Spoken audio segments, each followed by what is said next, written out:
এই সিজনে সজনে ডাঁটার এমন একটা ভর্তা থাকলে এক প্লেট ভাত নিমিষেই খাওয়া হয়ে যাবে।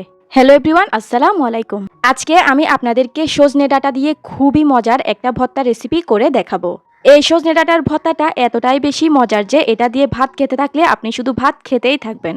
আর এই সিজনে এরকম একটা ভর্তা থাকলে গরম ভাতের সাথে আর কোনো কিছুরই দরকার হবে না। আশা করছি রেসিপিটা আপনাদের সবার কাছে বেশ ভালো লাগবে। তবে চলুন আর দেরি না করে এবার তাহলে রেসিপিটা শুরু করি। তো সজনে ডাঁটার ভর্তা তৈরি করার জন্য আমি এখানে নিয়ে নিয়েছি সজনে ডাঁটা। এখানে আমি প্রায় 10 থেকে 12টির মতো সজনে ডাঁটা নিয়ে নিয়েছি। এখন আমি অফ ক্যামেরায় এই সজনে ডাঁটাগুলোকে এরকম টুকরো টুকরো করে কেটে নিয়েছি। আমি এগুলোকে ঠিক 2 থেকে 3 ইঞ্চি সাইজ করে করে কেটে নিয়েছি। আর এগুলোকে কেটে নেওয়ার পর আমি এগুলোকে পানির সাহায্যে খুব ভালোভাবে ধুয়ে নিয়েছি। এখন আমি এগুলোকে সিদ্ধ করে নিব, সেজন্য চলে যাব চুলায়। চুলায় এখানে আমি একটা পাত্রের মধ্যে পর্যাপ্ত পরিমাণ পানি গরম করে নিয়েছি। এবারে এই গরম পানির মধ্যে আমি কেটে রাখা সবগুলো সজনে ডাঁটাকে দিয়ে দিব। এবারে এই পাত্রটাকে একটা ঢাকনা দিয়ে ঢেকে আমি এগুলোকে খুব ভালো করে সিদ্ধ করে নিব। তো এবারে আমি ফিরে এলাম সজনে ডাঁটাগুলো পুরোপুরি সিদ্ধ হয়ে যাওয়ার পর। এ পর্যায়ে কিন্তু আমার সজনে ডাঁটাগুলো খুব ভালো করে সিদ্ধ হয়ে গিয়েছে। এবার আমি এই সজনে ডাঁটাগুলোকে ভালোভাবে পানি ছেঁকে এই পাত্র থেকে তুলে নিচ্ছি। তো একইভাবে আমি সবগুলো সিদ্ধ সজনে ডাঁটাকে এই পানির থেকে ছেঁকে তুলে নিচ্ছি। এবারে এই সিদ্ধ সজনে ডাঁটাগুলোকে আমি একটা চামচের সাহায্যে ডাঁটাগুলোকে ফেলে দিয়ে ভিতরে সবগুলো অংশকে বের করে নিব। ভিডিওতে দেখানো নিয়ম অনুসারে ঠিক এভাবে করে চামচের সাহায্যে ভিতরের সবগুলো অংশকে বের করে নিতে হবে। আর অবশিষ্ট ডাঁটাগুলোকে ফেলে দিতে হবে। একইভাবে আমি সবগুলো ডাঁটার থেকে ভেতরের অংশগুলোকে এভাবে বের করে নিচ্ছি। তো দেখতেই পাচ্ছেন আমি কিন্তু সবগুলো ডাঁটার থেকে ভেতরের অংশগুলোকে বের করে নিয়েছি। এবারে চুলায় একটা প্যান বসিয়ে দিয়ে এই প্যানের মধ্যে দিয়ে দিলাম 3 টেবিল চামচ পরিমাণ সরিষার তেল। যে কোনো ভর্তা সরিষার তেল দিয়ে করলে কিন্তু খেতে বেশি ভালো লাগে। এবারে তেলটা গরম হয়ে এলে এই তেলের মধ্যে আমি দিয়ে দিব 1 চা চামচ পরিমাণ গোটা 5 ফোড়ন। সজনে ডাঁটার ভর্তার মধ্যে এই 5 ফোড়নটা দিতে পারলে ভর্তাটা খেতে অনেক বেশি মজার হয়। এবারে দিয়ে দিব 4-5টা গোটা শুকনো মরিচ। তবে ভর্তার মধ্যে ঝালের পরিমাণটা আপনারা আপনাদের পরিমাণ অনুযায়ী কম বেশি দিতে পারবেন। এখন দিয়ে দিব 2টি কাঁচামরিচ। যদি ঝাল খেতে বেশি পছন্দ করেন তাহলে মরিচের পরিমাণটা বেশি দিবেন। আর ঝাল কম খেলে সেক্ষেত্রে মরিচের পরিমাণটা আরও অনেক কম দিবেন। এবারে এই তেলের মধ্যে আমি দিয়ে দিব একটা গোটা রসুন। এখানে আমি একটা গোটা রসুনের সবগুলো কোয়াকে এরকম ভালোভাবে খোসা ছাড়িয়ে নিয়েছি।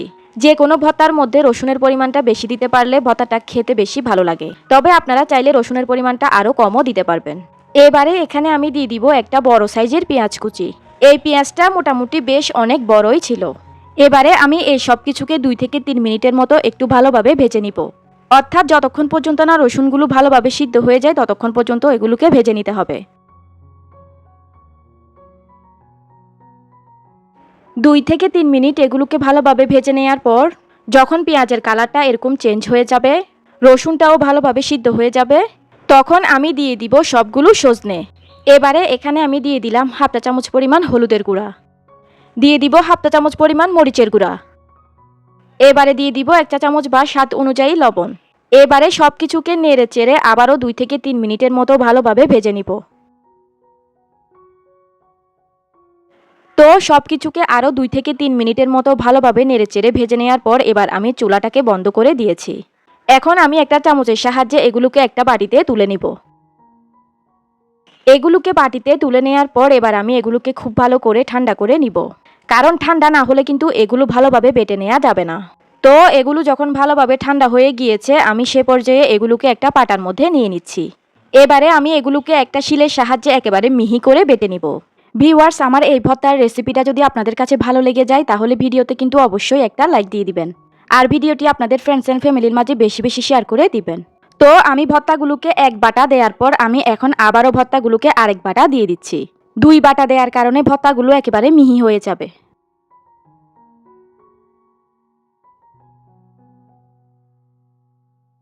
তো আমি সবগুলো ভর্তাকে একেবারে মিহি করে বেটে নিয়েছি। এবারে আমি এই ভর্তার মধ্যে পরিমাণ মতো ধনিয়া পাতা কুচি দিয়ে দিচ্ছি। ধনিয়া পাতা কুচি দিয়ে আমি ভর্তার সঙ্গে ভালোভাবে মিশিয়ে দিচ্ছি। তো আমার লোভনীয় স্বাদের সজনে ডাঁটার ভর্তা কিন্তু তৈরি হয়ে গিয়েছে। এবারে এই ভর্তাগুলোকে আমি একটা প্লেটে নিয়ে নিলাম। আর পাটাতে যে অবশিষ্ট ভর্তাগুলো লেগে রয়ে গিয়েছিল সেগুলোকেও আমি গরম ভাত দিয়ে মেখে খেয়ে নিচ্ছি। অমৃত স্বাদের এই ভর্তাটা আপনারা একবার না বানালে বুঝবেন না যে এটা খেতে ঠিক কতটা মজার। এখন আমি এই ভর্তার উপরে একটু সরিষার তেল দিয়ে দিচ্ছি। এতে করে কাঁচা সরিষার তেলের খুব সুন্দর একটা ফ্লেভার এই ভর্তার মধ্যে যাবে। তো ভিউয়ার্স, দেখতে তো পেলেন খুবই সহজে ঝটপট তৈরি করে ফেললাম লোভনীয় স্বাদের সজনে ডাঁটার ভর্তা। ভর্তাটা খেতে এতটাই বেশি লোভনীয় স্বাদের যে এই ভর্তা দিয়ে এক প্লেট ভাত খেলে ভাতগুলো কখন শেষ হয়ে যাবে টেরই পাবেন না। এই সিজনে সজনে ডাঁটা থাকতে থাকতেই আপনারা আজই এই ভর্তাটা বানিয়ে নিন। তো ভিউয়ার্স, আপনাদের কাছে কেমন লাগলো আমার আজকের এই মজাদার ভর্তার রেসিপিটা আমাকে কিন্তু কমেন্ট করে জানিয়ে দিবেন। ভিডিওতে অবশ্যই একটা লাইক দিয়ে দিবেন। এতক্ষণ সঙ্গে থাকার জন্য সবাইকে অসংখ্য ধন্যবাদ জানিয়ে আমি তাহলে আজকে এখানেই বিদায় নিয়ে নিচ্ছি। আল্লাহ হাফেজ।